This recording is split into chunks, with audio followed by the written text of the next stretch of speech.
தேர்தலுக்கு அப்புறமா என்ன நடக்குதுன்னா, எப்படியாவது நம்ம அதிமுகவை காலி பண்ணணும்னு தாவேகா முயற்சி செஞ்சு, அதிமுகவுக்கு எதிராக தாவேகாவுக்கு சாதகமா எஸ்பி வேலுமணி, விஜயபாஸ்கர், தங்கமணி மற்றும் சிவி சண்முகத்தை வச்சு தாவேகாவுக்கு ஆதரவு அப்படின்னு சொல்ல வச்சாங்க. சிவி சண்முகத்தை விஜய் நேர்லயும் போய் பார்த்துட்டு வந்தார். அப்பதான் அவர் என்ன செய்யறாருன்னா, இந்த 5 பேரை கூப்பிட்டது மட்டும் பரவாயில்ல, அதிமுகவையும் நீங்க சின்ன பின்னமாக்குவீங்களா அப்படின்னு சொல்லிட்டு அதிமுகவில் முதல்ல வேலுமணியை கூப்பிட்டு, உங்கள் மீது ஏற்கனவே அமலாக்கத்துறை வழக்குகள் நிலுவையில் இருக்கு அப்படின்னு சொன்னதுக்கு அப்புறமா எஸ்பி வேலுமணி என்ன பண்ணிட்டாருன்னா, உடனடியாக டக்குன்னு சரண்டர் ஆகி ஒரு மன்னிப்பு கடிதத்தை, சாவாக்கரோட ஒரு பெரிய மன்னிப்பு கடிதத்தை எழுதி கொண்டு போய் எடப்பாடி பழனிசாமிகிட்ட கொடுத்து சரணடைஞ்சிடுறாரு. ஆல்மோஸ்ட் தாவேகா கட்சி ஆரம்பித்ததுக்கும் தாவேகாவை கைட் பண்ணதும் பின்னாடி இருந்தது பாஜக தான். அதில் எந்த மாற்று கருத்தும் இல்லை. ஒரு நடிகையினுடைய உறவினர் பாஜகவில் ஒரு பொறுப்பில் இருக்கார். நான் என்னோட எம்பி பதவியை ராஜினாமா பண்ணிடுறேன், எம்எல்ஏவும் ராஜினாமா பண்ணிடுறேன். எனக்கு 2 ஆப்ஷன்.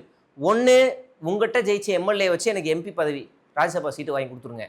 இல்லையா, நான் இங்கே இடைத்தேர்தலில் நிற்கிறேன், எனக்கு ஒரு அமைச்சர் கொடுத்துருங்கன்றாங்க. அமித்ஷாவிடம் போன ஃபைல் மூலியமா தாவேகாவுக்கு வரும் 5 கண்டங்கள் தடம் மாறும், இல்லை தவிக்கும், இல்லை குழப்பத்தில், எல்லாத்துக்கும் ஒரே அர்த்தம்தான், மிரட்டி குழப்பத்தில் தவிர்க்கும் முன்னாள் மாஜிக்கல் அப்படின்னு சொல்லலாம். முன்னாள் மாஜிக்கல்னால் திமுகவா? இல்லை, அதிமுக மாஜிக்கல். ஒவ்வொருத்தருக்கும் ஒவ்வொரு கட்டம் பார்த்து தூக்கலாமா வேணாமான்னு ஒரு தாவேகா ஒரு பக்கம் காய் நகர்த்திக்கிட்டு இருக்கு. அமித்ஷாவிடம் போன ஃபைல் மூலியமா தாவேகாவுக்கு வரும் 5 கண்டங்கள், அந்த 5 கண்டங்களையும் இன்னைக்கு நாம் பேச போகிறோம். அதுக்கு முன்னாடி சில வரலாறுகளையும் நம்ம பார்க்க வேண்டியிருக்கு. அதிமுகவும் தாவேகாவும் நேரடியாக பேசிக்கிறதுக்கு ஒரு முக்கியமான நபராக இருந்தவர் மிதுன் மூலியமா தாவேகாவிடம் அவர்கள் நேரடி தொடர்பில் இருந்தாங்க. எப்படியும் பாஜக அடிப்படையை வச்சிரும், தாவேகாவை கூட்டணிக்கு வர வச்சிரும் அப்படின்னு நினச்சிக்கிட்டு இருக்கும்போது ஜான் ஆரோக்கியசாமியுடைய அந்த ஸ்ட்ராட்டஜி மூலிமா தனித்தே போட்டின்ற மாதிரி அவங்க போயிருந்தாங்க. தேர்தலுக்கு ஒரு மாதங்களுக்கு முன்னாடி இந்த தொடர்பு, மிதுனுடனான தொடர்பு அவங்க முறிச்சுக்கிறாங்க. அப்புறமா அவங்க அதிமுக இல்லாமல் ஒரு தனியாக கூட்டணிக்கு போகாமல் தனியாகவே அவங்க ஒரு ஸ்ட்ராட்டஜியை எடுக்க ஆரம்பிக்கிறாங்க.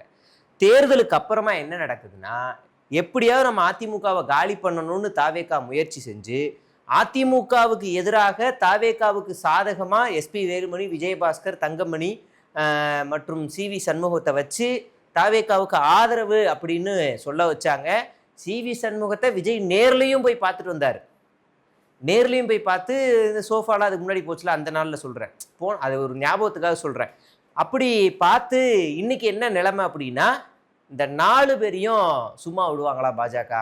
நான் சொன்ன அந்த 4 பேரையும் எப்படின்னா, ஆல்மோஸ்ட் தாவேகா கட்சி ஆரம்பித்ததுக்கும் தாவேகாவை கைட் பண்ணதும் பின்னாடி இருந்தது பாஜக தான். அதில் எந்த மாற்று கருத்தும் இல்லை. ஒரு நடிகையினுடைய உறவினர் பாஜகவில் ஒரு பொறுப்பில் இருக்கார். அந்த நடிகை யாருன்னு உங்களுக்கு தெரியும், நான் பேர் சொல்லக்கூடாது, தப்பது. அந்த நடிகையினுடைய உறவினர் பாஜகவில் இருக்கிறதுனால அந்த நடிகை அவர் மூலியமாகவே தாவேகாவை காய நகர்த்தினாங்க. தேர்தலுக்கு அப்புறமா கூட ஜெகன்மோகன் ரெட்டி மாதிரி பாஜகவுக்கு சாதகமான ஒரு அரசியல், அல்லது கடந்த கால எடப்பாடி பழனிசாமி மாதிரியே ஒரு சாஃப்டான ஒரு அரசியலை பண்ணிக்கிட்டே வச்சுக்கலாம் தாவேகாவுன்னு காய் நகர்த்துறாங்க. ஆனால் தேர்தலுக்கு அப்புறமா ஜான் ஆரோக்கியசாமியினுடைய மறுபடியும் ஃபார்முலா மூலியமா இவங்க காங்கிரஸை உள்ளே கூப்பிட்டு ஐயுஎம்எல், சிபிஎம், சிபிஐ, விசிகாவை கூப்பிட்டு அதில் முக்கியமாக 2-3 கட்சிகளுக்கு அமைச்சரவையிலே இடம் கொடுத்துட்டாங்க. இதனால இதனால அமித்ஷா ரொம்ப டிஸ்டர்ப் ஆயிட்டார்.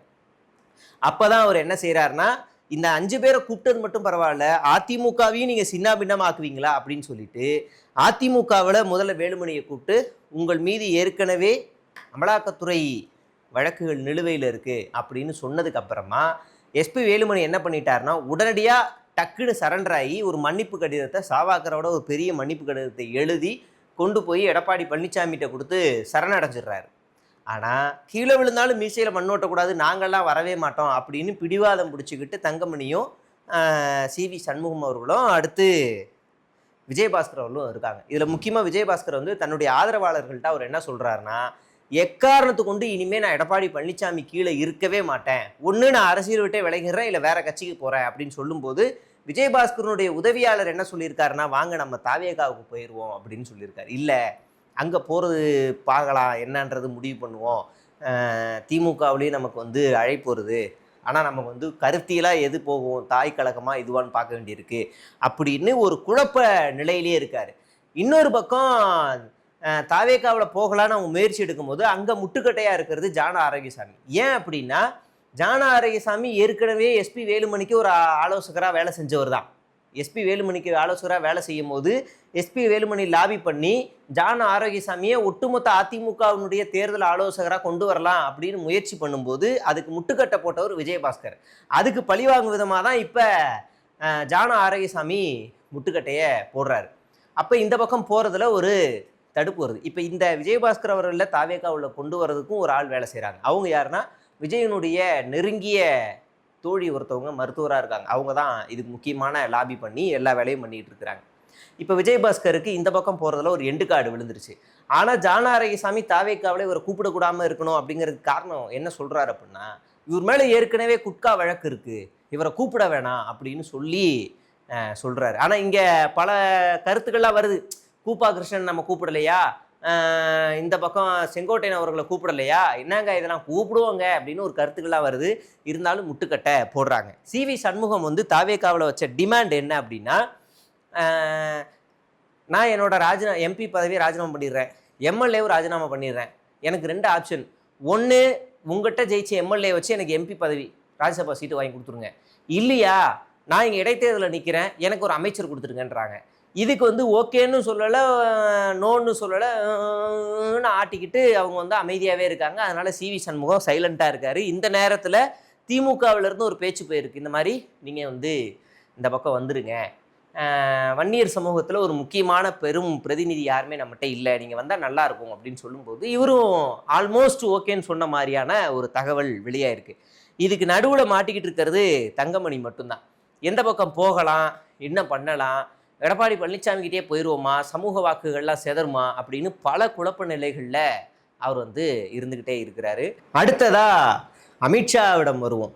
அமித்ஷாவிடம் இப்போ நடக்கக்கூடிய கூத்துகள் எல்லாத்தையுமே கொண்டு போய் சொல்லியிருக்காங்க. அப்போ தான் அவர் எஸ்பி வேலுமணியை கூப்பிட்டு மிரட்டுறாரு. அப்புறம் எடப்பாடி பழனிசாமி கிட்ட நீங்கள் என்ன பண்ணுங்கள், ஆளுநரை சந்தித்து குதிரை பேரம் நடக்கிறது சம்மந்தமாக ஒரு புகாரை கொடுத்துருங்க, அதை நான் கைட் பண்ணிக்கிறேன் அப்படின்னு அந்த அந்த கம்ப்ளைண்ட் என் டேபிளுக்கு தான் வரும், நான் பார்த்துக்கிறேன் அப்படின்னு அவர் மூலிமா ஒரு காய் நகர்த்தி இருக்கிறாரு. இன்னொரு பக்கம் குழந்தைகளை வைத்து குழந்தைகளை தேர்தலில் பயன்படுத்தினாங்கன்ற வழக்கை தீவிரப்படுத்துறதுக்காக ஒரு பக்கம் காய் நகர்த்தப்படுது. இன்னொரு பக்கம் கட்சி தாவல் சட்டம், குறிப்பாக அதிமுகவிலிருந்து விலகி சட்டமன்றத்திலே தாவேக்காவில் இணைஞ்சது கட்சி தாவல் சட்டத்தில் கொண்டு வரணும் அப்படின்னு சொல்லி அதையும் பண்ணலான்னு சொல்லி அந்த வழக்குகளையும் முறுக்கேற்றி விட்டுருக்குறாங்க. அது மட்டும் இல்லாமல் கரூர் சம்பவத்திலையும் முதலமைச்சர் விஜய் அவர்களை லாக் பண்ணணும் அப்படின்னு சொல்லி அதுவும் ஒரு பக்கம் கொண்டு போயிட்டுருக்காங்க. இன்னொரு பக்கம் கடைசியாக ஒரு முக்கியமான தாவேக்காவில் இருக்க அமைச்சர் வந்து அவர் மேலே வந்து அதிதீவிர குற்ற வழக்குகள் இருக்குது, மரியவில்சன் தான் நினைக்கிறேன். அந்த அமைச்சரை கார்னர் பண்ணணும், அவரை வச்சு இந்த தாவேக்காவை ஆட்டங்காண வைப்போம் அப்படின்னு ஒரு பக்கம் 5 அடியை தூக்கி வைக்கிறதுக்கு காத்துக்கிட்டு இருக்காங்க. இப்போ உடனே பண்ணால் சிம்பத்தி கிரியேட் ஆயிரும், ஒரு 8 மாதம் கழிச்சு, ஒரு 6 மாதம் கழிச்சு இதை ஒன்றா காய் நகர்த்துவோம் அப்படின்னு ஒரு பக்கம் போய்கிட்டு இருக்கும்போது புதுசாக இன்னொரு ரூட்டையும் கொண்டு வராங்க. அதுதான் அண்ணாமலை அரசியல் பயணம். அது என்ன அப்படிங்கிறத நாளைக்கு வீடியோவில் உங்களுக்கு நான் சொல்கிறேன். தொடர்ந்து பேசுவோம். நன்றி, வணக்கம்.